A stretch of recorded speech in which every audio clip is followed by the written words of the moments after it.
Hello everyone, welcome to Sanmarga classes.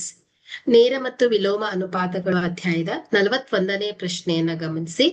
2 KG ಸಕ್ಕರೆಯು 9 × 10⁻6 ಹರಳುಗಳನ್ನ ಹೊಂದಿದೆ. ಹಾಗಾದರೆ 5.5 KG ಸಕ್ಕರೆ. ಸೊ ಈ ಸಕ್ಕರೆಯಲ್ಲಿರುವ ಹರಳುಗಳ ಸಂಖ್ಯೆಯನ್ನ ಕಂಡುಹಿಡಿಯಿರಿ. ಸೊ ಇಲ್ಲಿ ಸಕ್ಕರೆ ಪ್ರಮಾಣ ಹೆಚ್ಚಾದಂತೆ ಅದರಲ್ಲಿರುವಂತಹ ಹರಳುಗಳ ಸಂಖ್ಯೆ ಹೆಚ್ಚಾಗತ್ತೆ. ಸೊ ಇದು ಏನಾಗುತ್ತೆ ಹೇಳಿ, ನೇರ ಅನುಪಾತದಲ್ಲಿ ಇರುತ್ತೆ. ಸೊ ಹಾಗಾದ್ರೆ ನೇರ ಅನುಪಾತದ ಸೂತ್ರ x1/y1 = x2 / y2.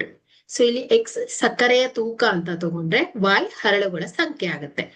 ಸೊ ಇಲ್ಲಿ x1 2 kg ಡಿವೈಡೆಡ್ ಬೈ ಹರಳುಗಳ ಸಂಖ್ಯೆ 9 × 10⁻6 = x2 5.5 kg ಅಂದ್ರೆ 5.5. Okay, so 5.5 kg. ಸೊ ಇದನ್ನ ನಾವು 5.5 kg ಅಂತ ಬರೆದ್ರೆ 5.5 ಡಿವೈಡೆಡ್ ಬೈ y2. ಸೊ ಓರೆ ಗುಣಾಕಾರ ಮಾಡಿ 2 × y2 = 5.5 × 9 × 10⁻6. y2 = 5.5 × 9 × 10⁻6 divided by 2.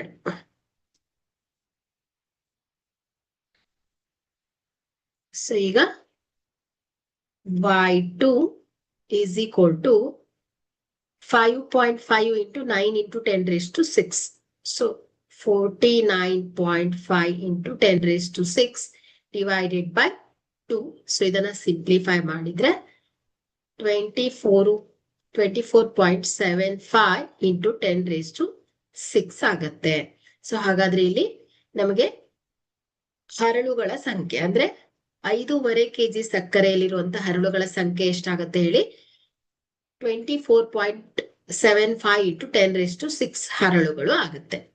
Thank you.